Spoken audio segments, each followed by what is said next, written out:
So what are microorganism? So जैसा मैंने आपको बताया है कि micro means very small means can we see with our eyes? नहीं देख सकते हैं। उसको देखने के लिए क्या करना होगा? कैसे हमें पता चला ये माइक्रो ऑर्गेनिज्म हमारे एटमॉस्फेयर में है? क्यों? Because we can see through a very powerful microscope या हैंड लेंस। सो अगर हमें डेफिनेशन दे दी है तो how can we say the living organism around us which we normally cannot see are called microorganism या microbes. So कहीं कहीं आपको यह वर्ड भी पढ़ने को मिलेगा, microbes. So that is a short form of microorganism. So these are generally cannot be seen by our naked eyes. Naked eyes means हम अगर अपने चारों तरफ देखें, can we see microorganisms? नहीं दिखाई दे रहे, लेकिन आप क्या कहेंगे ये सामने है ही नहीं इसलिए नहीं दिखाई दे रहे? No, that is not true. वो अभी भी we are surrounded by number of microorganisms. ऐसा नहीं है, but they are so tiny, they are so small that we cannot see them.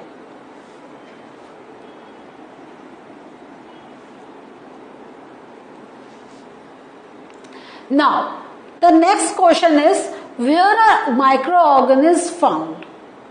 So, अभी मैंने जैसे कहा हमारे चारों तरफ हैं, तो do you believe me?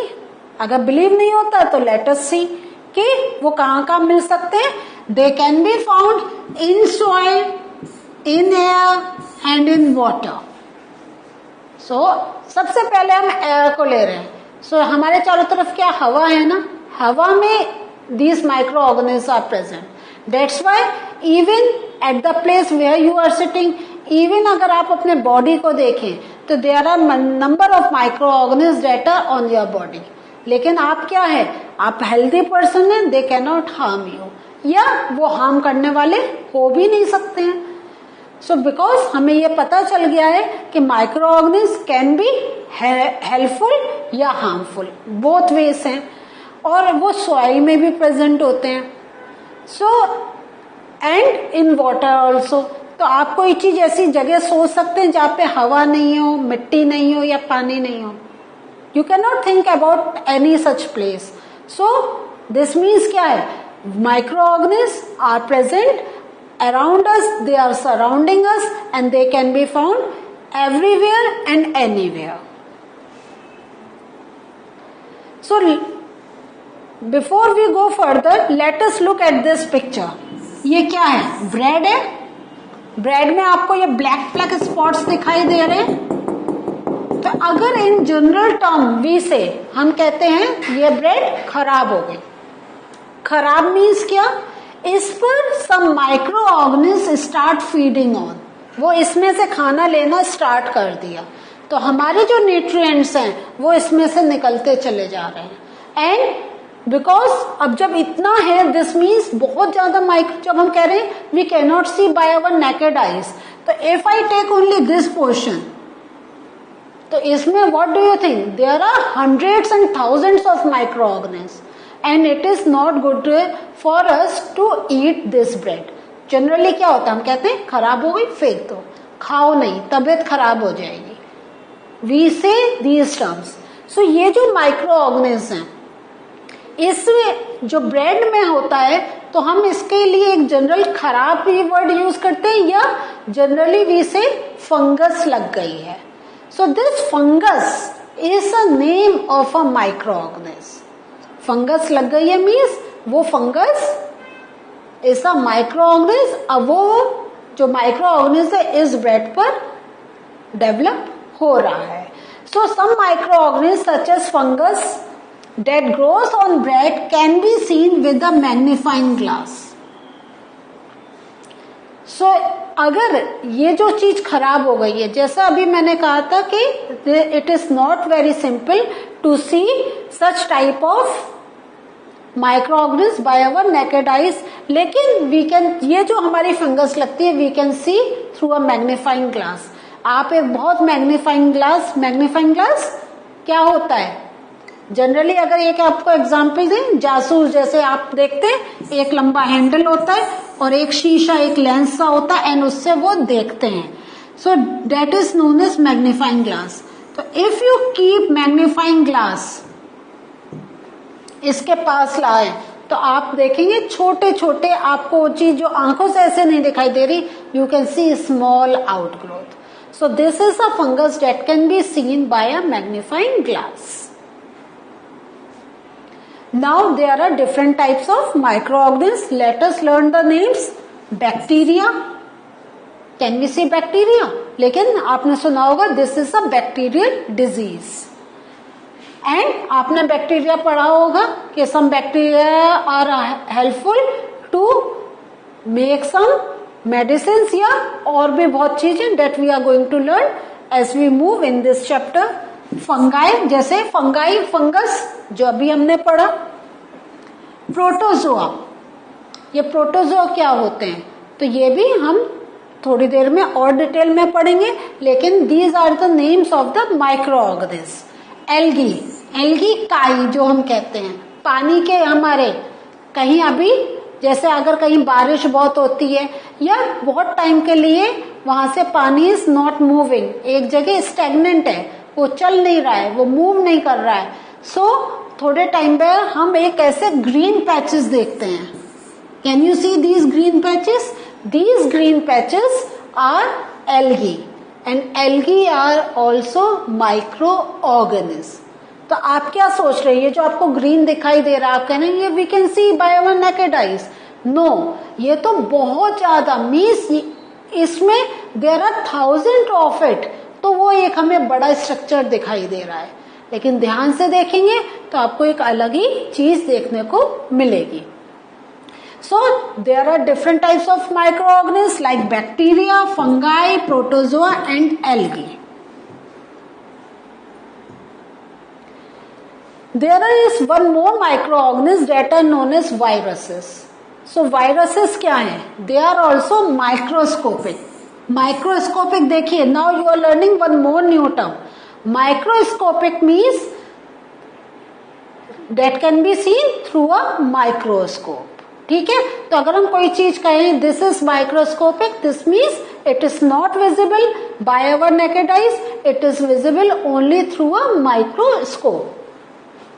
अब ये virus is a very interesting, क्या कहें, एक ऑर्गेनिज्म कह सकते हैं कि because it reproduce only inside the cells of the host organism, means जिस पर वो होता है, which can be, जो host हो सकता है वो क्या हो सकता है, या तो बैक्टीरियम हो सकता है या कोई प्लांट हो सकता है या कोई एनिमल हो सकता है. सो वायरस इज अ वेरी, बहुत ही एक कंफ्यूजिंग हमारे सामने एक थिंग है, क्योंकि we cannot say to be it is living या नॉन लिविंग. वायरसेस के लिए we generally say it is in between living and non living. क्यों? अगर ये किसी लिविंग थिंग से अटैच नहीं होता है तो इट कैन नॉट रिप्रोड्यूस, उसके अंदर कुछ होता ही नहीं है. लेकिन the moment it comes in contact with any living thing like any plant और एनिमल या कोई बैक्टीरिया मीन्स कोई micro organism, it starts developing. इसलिए हम ये थोड़ा सा हमारा वायरस को हम अलग से पढ़ते हैं, ठीक है.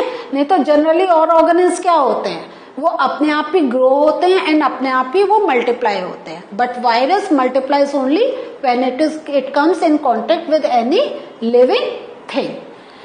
एंड जो अभी हमने पढ़ा कि इसमें एक यूनिक थिंग क्या है कि it reproduces only when it comes in contact with any living part of the earth. Now there are some diseases related to microorganism. जैसे अभी हमने पढ़ा था they are four, means harmful. Harmful है इसका मतलब है वो कोई ना कोई डिजीज करेंगे. सो वायरस जो डिजीज करता है वो क्या करता है, लाइक कोल्ड, जुकाम हो जाता है आपको. सो हम क्या कहते हैं, वायरल इन्फेक्शन हो गया. वायरल इन्फेक्शन मीन्स वायरस ने अटैक कर दिया.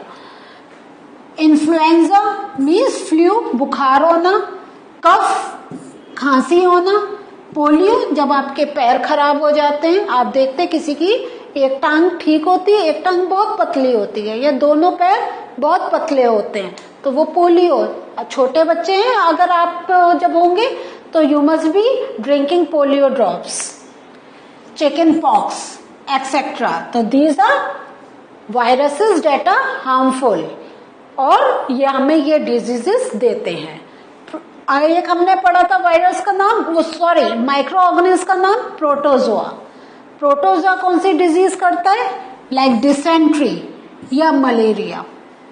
डिसेंट्री मीन्स जब आपको लूज मोशंस होते हैं, आप कुछ नहीं खा पाते हैं, आपको बार बार मोशन के लिए जाना होता है। And malaria is a name of a fever, जो मच्छर के काटने से होता है। तो अगर मच्छर को हम मॉस्किटो को कैटेगराइज करेंगे तो it is a protozoa. Bacteria, bacterial disease like typhoid. तो आप क्या है, typhoid is a type of fever, बुखार का नाम है, लेकिन ये बैक्टीरिया इन्फेक्शन से होता है। मीन्स इस टाइप के जो बैक्टीरिया हमारे बॉडी में एंटर कर जाते हैं, then this disease can be generated. And tuberculosis, जिसको हम टीबी कहते हैं। So TB is also a bacterial disease. तो आपसे क्वेश्चन पूछा जा सकता है, they can name in question, the teacher can ask for any type of disease, they will name the disease and will ask you, tell us कि whether this is a viral disease, fungal disease या bacterial disease या protozoal disease. तो you have to learn the name, जैसे TB is a bacterial disease. So what did we learn today? Today we learned about some microorganisms के how some microorganisms can be visible with the help of lens like the fungus that is grown on bread. उसके साथ हमने एक और चीज सीखी, हमने देखा कि हमारे जो माइक्रोऑर्गेनिज्म हैं they can be friend and foe. अभी फ्रेंड कैसे हैं वो हम जैसे चैप्टर में आगे चलेंगे, we are going to learn about that. लेकिन फो का अभी हमने देख लिया कि there are some diseases that are responsible because of some microorganism. जैसे आपने टाइफॉइड देखा, टाइफॉइड क्या है, हम सिंपल कहते थे बुखार है, बट टाइफॉइड एक्चुअली क्या है, ये बैक्टीरियल हमारे बॉडी में इन्फेक्शन हो जाता है, और वो जो हमारे बॉडी का टेम्परेचर उस इन्फेक्शन की वजह से होता है, वो जो फीवर होता है, जो वो बुखार होता है, वो एक सिम्टम होता है कि ये एक पर्टिकुलर टाइप के बैक्टीरिया ने हमारे बॉडी पे अटैक कर दिया है। उसके साथ हमने मलेरिया देखा। मलेरिया क्या है, अगेन एक टाइप का फीवर है, लेकिन that malaria is caused by a protozoa. अब ये जो हमने जो अभी पढ़ा प्रोटोजोआ का हमने देखा, बैक्टीरिया हमने बिल्कुल अभी स्लाइड में देखा। सो इनके भी हम और डिफ्रेंशिएट करते हैं। वो पर्टिकुलर मलेरिया का एक अलग से प्रोटोजोआ का नाम होता है, टीबी जो करता है उसमें कोई बैक्टीरिया का स्पेशल नाम होता है। तो as we will move in the chapter, और जब आप ऐसे क्लासेस में you will keep on moving on, तो यही आपके और detail you are going to learn. So in the next session we are going to learn something more about microorganism. Till then ये जो अभी चार्ट आपके सामने है और आपको पता चल गया क्वेश्चन कैसे पूछे जा सकते हैं, start learning for this part, this table. In the next session we are going to meet again. Till then, take care. Bye.